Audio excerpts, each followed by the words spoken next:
Hello friends, welcome to study with Mayank, myself शांति।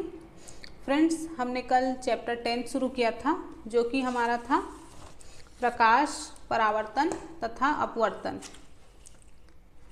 तो इसमें हमने अवतल दर्पण के उपयोग के बारे में पढ़ा था। आज हम देखेंगे उत्तल दर्पण द्वारा प्रतिबिंब का बनना। तो हमने अवतल दर्पण द्वारा प्रतिबिंब बनने के बारे में कल पढ़ लिया था। अब हम उत्तल दर्पण के द्वारा प्रतिबिंब कैसे बनेंगे उसको हम जानेंगे। ठीक है, तो उत्तल दर्पण द्वारा बने प्रतिबिंब के बारे में जानने के लिए हम बिंब की दो स्थितियों पर विचार करते हैं। ठीक है, बिंब मतलब वस्तु। तो पहली स्थिति में बिंब अनंत दूरी पर है, यहाँ पर देख रहे हैं, और दूसरी स्थिति में बिंब जो है वो दर्पण से एक निश्चित दूरी पर है। तो बिंब की इन दो स्थितियों के लिए उत्तल दर्पण के द्वारा बनाए गए प्रतिबिंबों के जो किरण आरेख हैं उसके बारे में हम जानेंगे।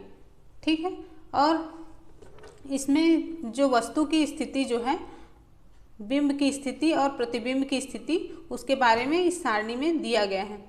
ठीक है, तो चलिए देखते हैं। तो फ्रेंड्स, अगर बिंब की स्थिति अनंत पर होगी, है ना, तो प्रतिबिंब की स्थिति कैसी होगी? फोकस पर। मतलब फोकस कहाँ पर होगी उसकी?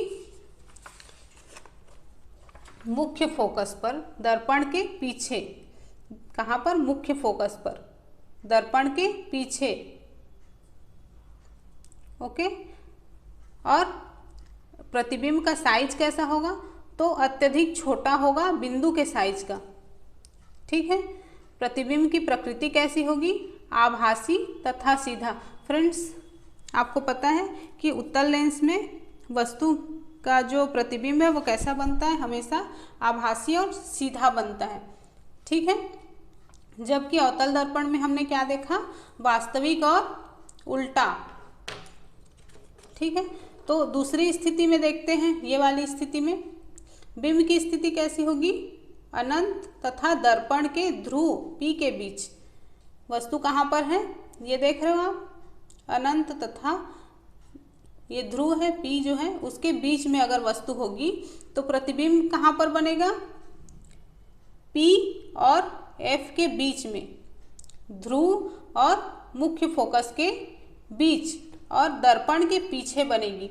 प्रतिबिंब का साइज कैसा होगा? छोटा होगा। देख रहे हैं आप, यहाँ पे प्रतिबिंब जो है छोटा सा बना हुआ है। आभासी तथा सीधा होगा। देख रहे हैं, सीधा बना है।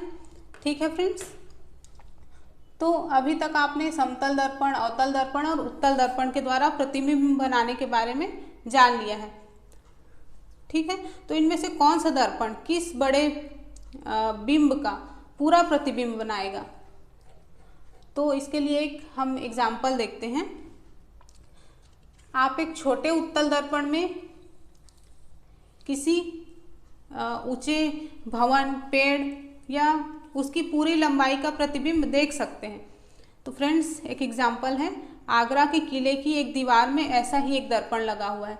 यदि आप कभी आगरा किला देखने जाएंगे तो दीवार में लगे इस दर्पण में से किसी दूर या ऊंची इमारत या मकबरे को देखने की कोशिश करेंगे तो मकबरे को आप मतलब स्पष्ट रूप से देखने के लिए आपको दीवार से सटी हुई छत पर, मतलब एक सही स्थिति पर खड़ा होना पड़ेगा, ताकि आप उसमें उस चीज़ को, मतलब जिसको आप देखना चाह रहे हो, मान लो मकबरे को देखना चाह रहे हो, तो उसको अच्छी तरह से देख सको उस दर्पण में।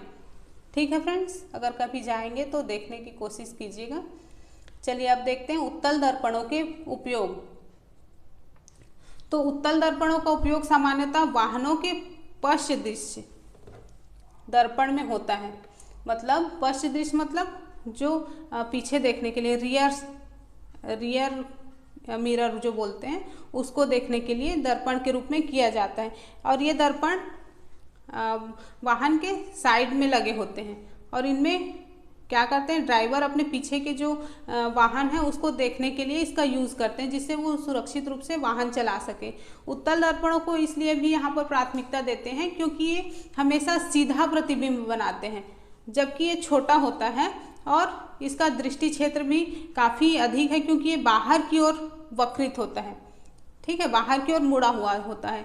और इसीलिए समतल दर्पण की तुलना में उत्तल दर्पण जो है ड्राइवर को अपने पीछे के बहुत बड़े क्षेत्र को देखने में समर्थ बनाते हैं, और इसीलिए इसका उपयोग किसमें किया जाता है, ड्राइवर्स को अपने साइड में देखने के लिए साइड मिरर के रूप में किया जाता है। ठीक है फ्रेंड्स, तो चलिए आगे देखते हैं 10.2 का 3, गोली दर्पणों द्वारा परावर्तन के लिए चिन्ह परिपाटी। फ्रेंड्स, गोली दर्पण द्वारा प्रकाश के परावर्तन पर विचार करते समय एक निश्चित चिन्ह परिपाटी का पालन करेंगे, जिसे नई कार्तीय चिन्ह परिपाटी कहते हैं। ठीक है, इस परिपाटी में दर्पण के ध्रुव जो P है इसी को मूल बिंदु मानते हैं। ओके, और दर्पण के मुख्य अक्ष को निर्देशांक पद्धति का ये जो है x अक्ष और x डैश, ठीक है, दिया जाता है। तो ये परिपाटी क्या है, मतलब ये नियम जो है वो क्या है, तो इसमें 3 नियम हैं। तो पहला है कि बिंब हमेशा दर्पण के बाईं ओर रखा जाता है। ठीक है, ये आप देख रहे हो, बिंब मतलब वस्तु हमेशा बाईं ओर रखा जाता है। ठीक है, इसका अर्थ ये है कि दर्पण पर बिंब से प्रकाश बाईं ओर से आपतित होगी। ठीक है, फिर दूसरा क्या है, मुख्य अक्ष के समांतर सभी दूरियां दर्पण के ध्रुव से नापी जाती हैं। कहाँ से नापी जाती है, दर्पण के ध्रुव से। ठीक है, फिर तीसरा क्या है, मूल बिंदु के दाईं ओर, इधर दाईं ओर क्या है, +x, मतलब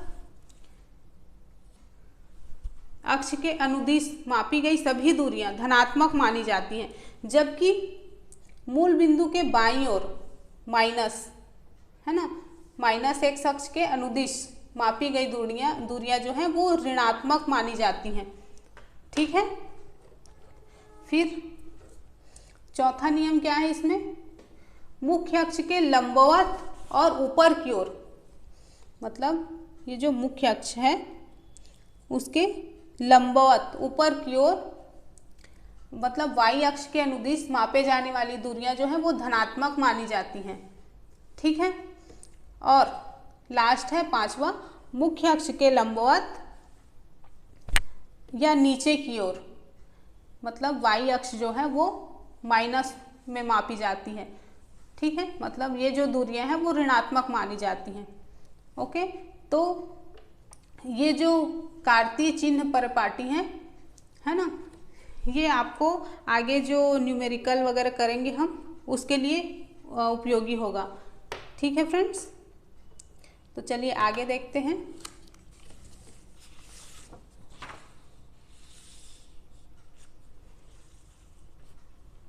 (10.2 का 4) दर्पण सूत्र तथा आवर्धन। फ्रेंड्स, गोली दर्पण में इसके ध्रुव से बिंब की दूरी बिंब दूरी कहलाती है, मतलब U कहलाती है।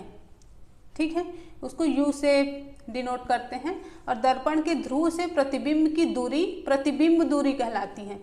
मतलब गोली दर्पण में ध्रुव से बिंब की दूरी, है ना, वो क्या कहलाती है, U कहलाती है। U से डिनोट करते हैं। दर्पण के ध्रुव से प्रतिबिंब की दूरी को V से डिनोट करते हैं, जिसको प्रतिबिंब दूरी कहते हैं। आपको पहले ही ज्ञात है कि ध्रुव से मुख्य फोकस की दूरी फोकस दूरी मतलब f कहलाती है, और इन तीनों राशियों के बीच में एक संबंध है जिसे दर्पण सूत्र के द्वारा प्रस्तुत किया जाता है। इस सूत्र को इस तरह से व्यक्त करते हैं, तो 1/v + 1/u = 1/f।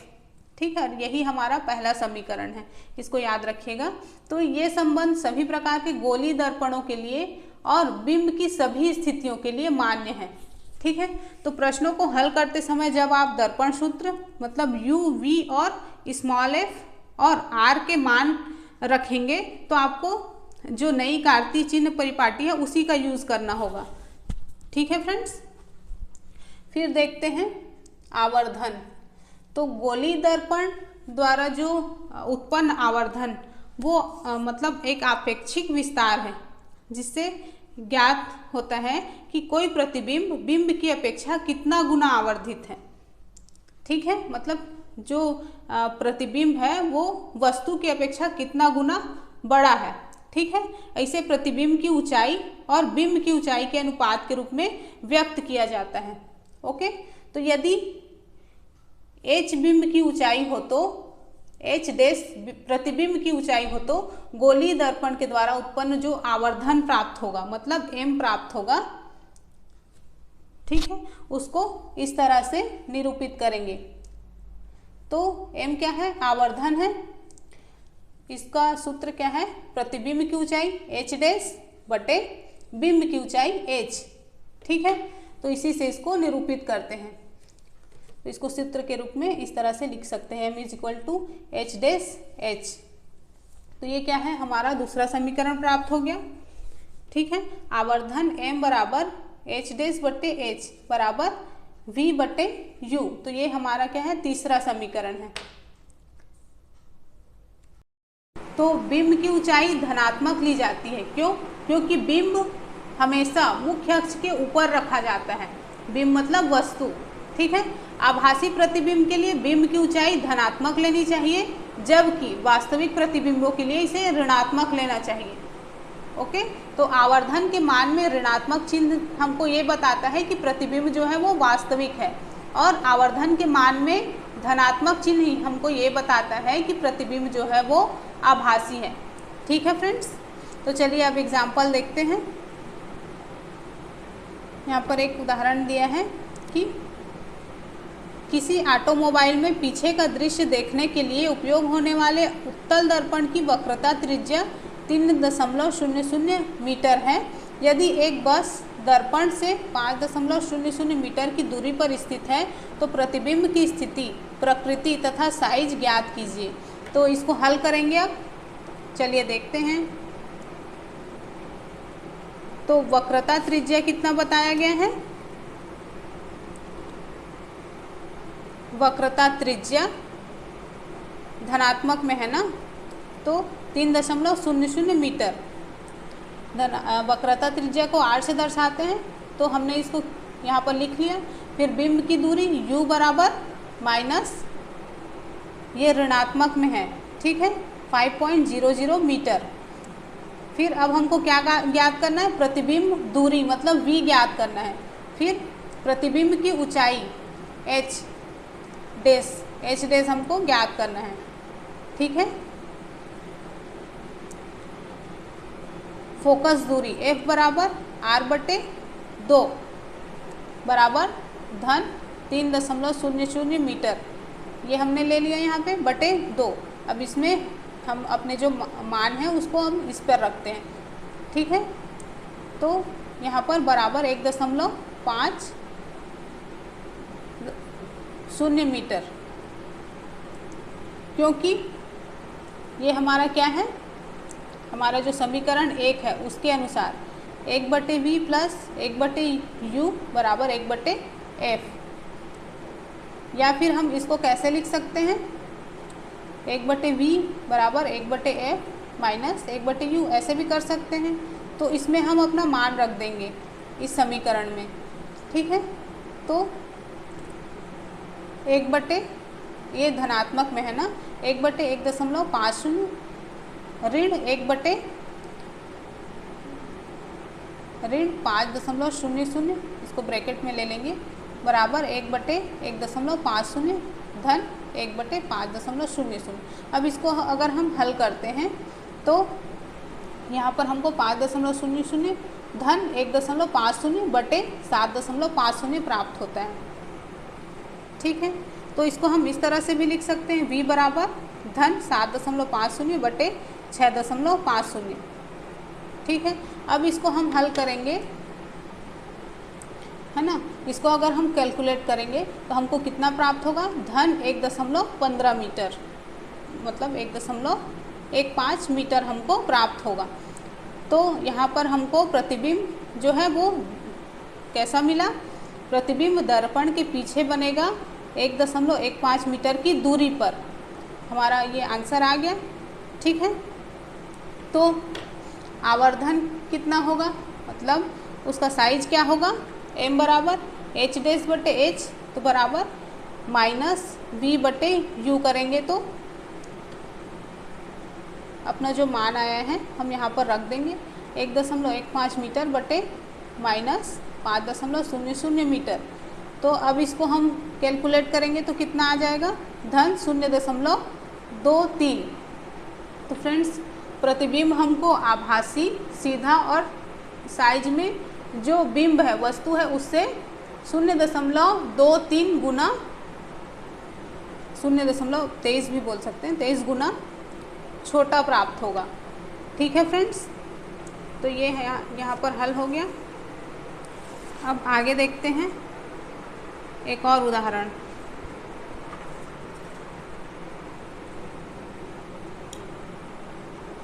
तो कोई 4.0 सेंटीमीटर साइज का बिंब किसी 15.0 सेंटीमीटर फोकस दूरी के अवतल दर्पण से 25.0 सेंटीमीटर दूरी पर रखा है। दर्पण से कितनी दूरी पर किसी पर्दे को रखा जाए कि स्पष्ट प्रतिबिंब प्राप्त हो। प्रतिबिंब की प्रकृति तथा साइज ज्ञात कीजिए। हमको प्रतिबिंब की प्रकृति और साइज ज्ञात करना है। ठीक है, तो चलिए लिख लेते हैं पहले बिंब का साइज h बराबर धन 4.0 सेंटीमीटर, जो हमको यहाँ पर दिया गया है ना। फिर बिंब की दूरी u बराबर माइनस 25.0 सेंटीमीटर। ठीक है, जैसे हमने नियम में पढ़ा कि धनात्मक और ऋणात्मक किसको किसको लेते हैं, है ना। फिर फोकस दूरी स्मॉल f बराबर 15.0 सेंटीमीटर दिया गया है। फिर प्रतिबिंब की दूरी v बराबर ज्ञात करना है, प्रतिबिंब का साइज h डैश हमको ज्ञात करना है। ठीक है, समीकरण 10.1 से, ये जो समीकरण 10.1 है वहाँ पर लिख लेंगे, फिर उसी में अपना जो मान है उसको रख देंगे। ठीक है, ये जो समीकरण है उसमें अपना मान रख देंगे। फिर इसको हम इस तरह से भी लिख सकते हैं, 1/v बराबर माइनस 5.0 प्लस 3.0 बटे 75.0, इस तरह से हम लिख सकते हैं। ठीक है, कैलकुलेट करने के बाद फिर हमको क्या प्राप्त होगा, माइनस 2.0 बटे 75.0। अगर इसको कैलकुलेट करें तो इसको हम v बराबर माइनस 37.5 सेंटीमीटर भी लिख सकते हैं। ठीक है, तो पर्दे को दर्पण से 37.5 सेंटीमीटर दूरी पर रखना चाहिए। फिर हमको प्रतिबिंब जो है वो कैसा प्राप्त हुआ, प्रतिबिंब वास्तविक प्राप्त हुआ। और इसी प्रकार आवर्धन जो है वो m बराबर h डैश बटे h, तो ये क्या प्राप्त हुआ, तो हमारा इसको हम माइनस v बटे u लिख सकते हैं यहाँ पे, या फिर h डैश बराबर माइनस vh बटे u भी लिख सकते हैं। फिर इस पर अपना मान रख देंगे, माइनस 37.5 सेंटीमीटर, फिर प्लस 4.0 सेंटीमीटर बटे ऋण 25.0 सेंटीमीटर। फिर इसको अगर हम कैलकुलेट करते हैं तो हमको प्रतिबिंब की ऊंचाई प्राप्त हो जाएगी। प्रतिबिंब की ऊंचाई कितनी है, माइनस 6.0 सेंटीमीटर। फिर प्रतिबिंब हमको कैसा मिला, उल्टा और आवर्धित। ठीक है फ्रेंड्स, तो हमारा ये भी हल हो गया। चलिए आगे देखते हैं।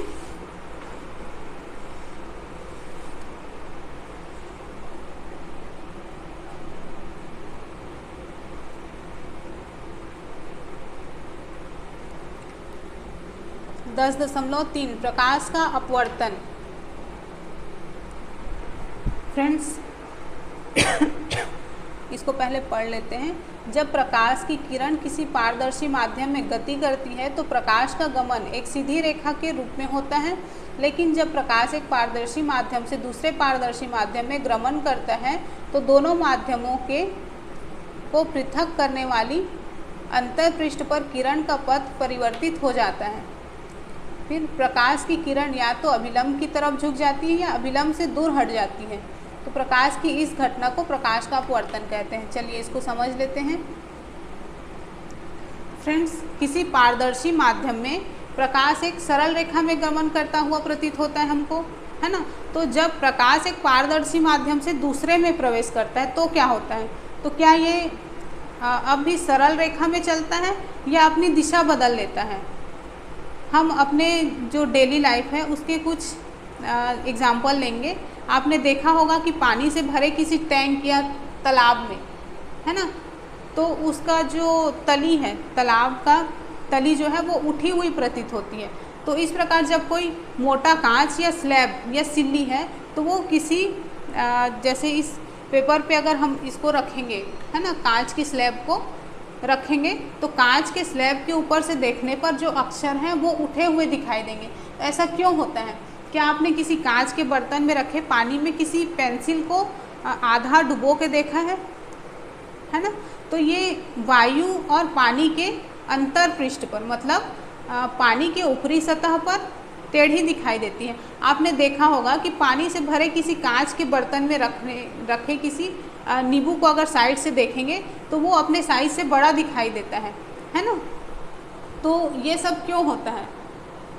तो चलिए हम पानी में आंशिक रूप से डूबे पेंसिल के मुड़े होने की घटना पर विचार करते हैं। तो पेंसिल के पानी में डूबे भाग से आपके पास पहुंचने वाला प्रकाश पेंसिल के पानी से बाहर के भाग की तुलना में अलग दिशा से आता हुआ दिखाई देता है। तो इसी कारण पेंसिल जो है वो मुड़ी हुई होती है। इन्हीं कारणों से जब अक्षर के ऊपर कांच का स्लैब रख कर देखते हैं तो वो भी हमको उठे हुए दिखाई देते हैं।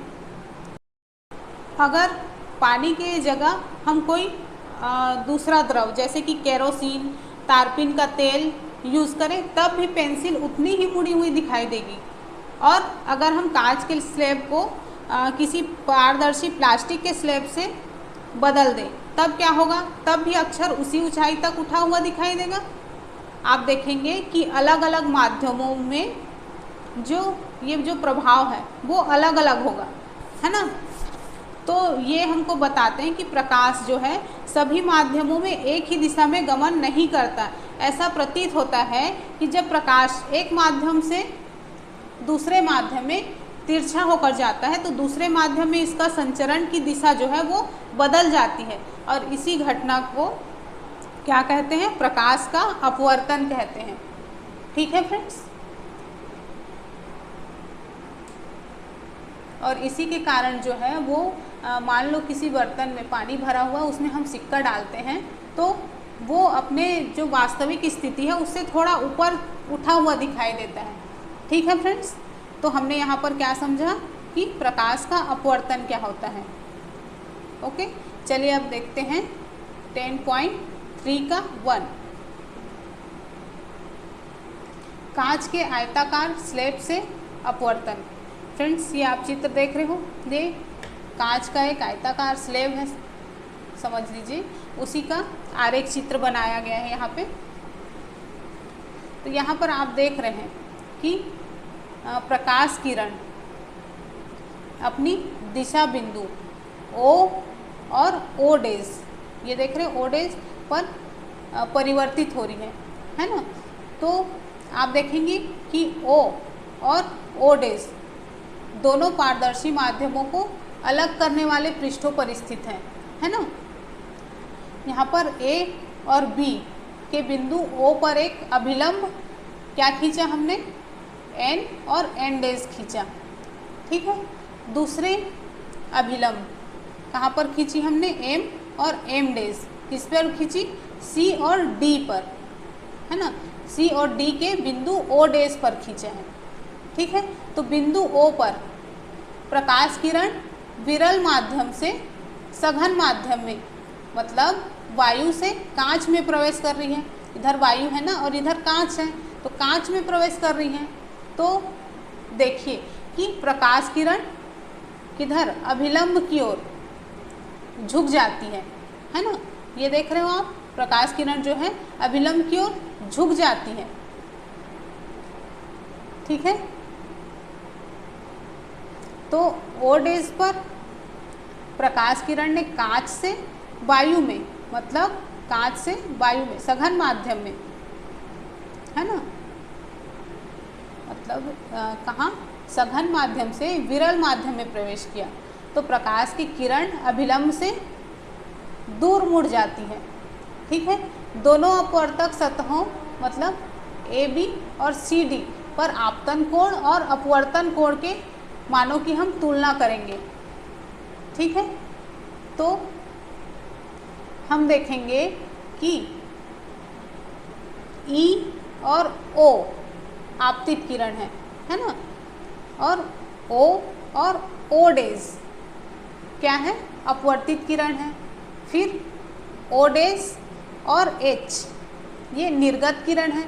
तो आप देख सकते हैं कि निर्गत किरण आपतित किरण की दिशा के समांतर है। तो ऐसा क्यों होता है फ्रेंड्स? आयताकार कांच के स्लैब के जो विपरीत फलक हैं जैसे कि AB और CD, तो वायु से कांच और कांच से वायु ये जो है वो अंतरापृष्ठ पर है ना। तो प्रकाश किरण के मुड़ने का परिणाम समान और विपरीत है। इसी कारण से निर्गत किरण, जो निर्गत किरण है वो आपतित किरण के समांतर निकलती है। फिर भी प्रकाश किरण में थोड़ा सा जो पार्श्विक विस्थापन है वो होता है। यदि प्रकाश किरण दो माध्यमों में जो अंतर पृष्ठ पर अभिलंबवत आपतित हो तब क्या होगा? तो फ्रेंड्स इसके बारे में आप सोचिए थोड़ा सा। ठीक है, अब आप प्रकाश के अपवर्तन से परिचित हो चुके हैं। अपवर्तन प्रकाश के एक पारदर्शी माध्यम से दूसरे पारदर्शी माध्यम में प्रवेश करने पर प्रकाश की चाल में परिवर्तन के कारण ऐसा होता है। ठीक है, तो ये जो प्रयोग है वो बताते हैं कि प्रकाश का अपवर्तन निश्चित सीमा के आधार पर होता है।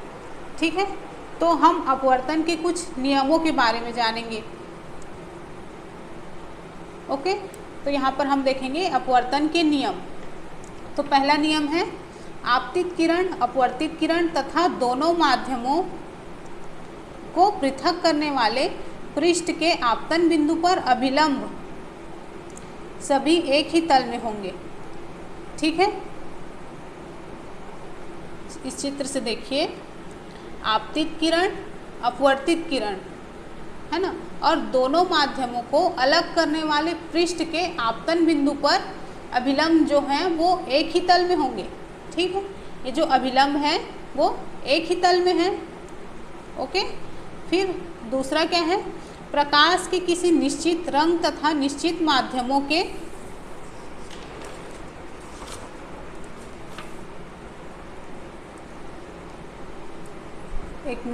प्रकाश के किसी निश्चित रंग और किसी निश्चित माध्यमों के युग्मों के लिए आपतन कोण की ज्या मतलब साइन I तथा अपवर्तन कोण की ज्या मतलब साइन R का अनुपात स्थिर होता है और इसे स्नेल का अपवर्तन नियम भी कहते हैं। ठीक है फ्रेंड्स, यही स्नेल का अपवर्तन नियम कहलाता है। यदि I जो है वो आपतन कोण हो तथा R जो है वो अपवर्तन कोण हो तब क्या होता है, तो साइन I बटे साइन R। तो ये क्या है, ये एक स्थिरांक है। ठीक है, और ये हमारा एक 10.4 समीकरण नंबर 4 प्राप्त हो गया हमको। ठीक है फ्रेंड्स, इस स्थिरांक के मान को दूसरे माध्यम का पहले माध्यम के सापेक्ष अपवर्तनांक मतलब रिफ्रैक्टिव इंडेक्स कहते हैं। ओके, तो चलिए अपवर्तनांक के बारे में कुछ और जानते हैं। अपवर्तनांक क्या होता है? ठीक है फ्रेंड्स, 10.3 अपवर्तनांक किसी माध्यम का अपवर्तनांक मतलब रिफ्रैक्टिव इंडेक्स वह संख्या है जो बताती है कि उस माध्यम में विद्युत चुंबकीय तरंग प्रकाश की चाल किस अन्य माध्यम की अपेक्षा कितने गुना कम या अधिक है। मतलब आप पहले ही पढ़ चुके हैं कि जब प्रकाश की किरण तिरछी गमन करती हुई एक पारदर्शी माध्यम से दूसरे में प्रवेश करती है तो यह दूसरे माध्यम में अपनी दिशा जो है वो परिवर्तित कर लेती है ना। तो किसी दिए हुए माध्यमों के युग्म के लिए होने वाली दिशा परिवर्तन के विस्तार को अपवर्तनांक के रूप में हम व्यक्त कर सकते हैं, जो समीकरण 10.4 में दिया गया है ना। ये जो स्थिरांक है वो यहाँ पर दिया गया है आपको। ओके, तो अपवर्तनांक को एक महत्वपूर्ण भौतिक राशि मानते हैं हम। ठीक है, जो अलग अलग माध्यमों में प्रकाश के संचरण की आपेक्षिक चाल से, जिसको हम संबंध कर सकते हैं। और ये देखा गया है कि अलग अलग माध्यमों में प्रकाश अलग अलग चालों से संचरित होती है। ठीक है, निर्वात में प्रकाश जो है वो 3 × 10⁸ मीटर प्रति सेकंड की अधिकतम चाल से चलता है, जो कि प्रकाश की किसी भी माध्यम में हो सकने वाली जो सबसे तेज चाल है।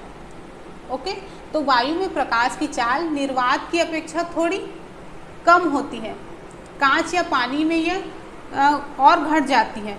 और दो माध्यमों के युग्म के लिए अपवर्तनांक का मान दोनों माध्यमों में प्रकाश की चाल पर निर्भर करता है, जैसे कि हम आगे देखेंगे। ठीक है, यहाँ पर सोडा लाइम कांच का अपवर्तनांक बताया गया है, जो कि 1.5 होता है। ठीक है फ्रेंड्स,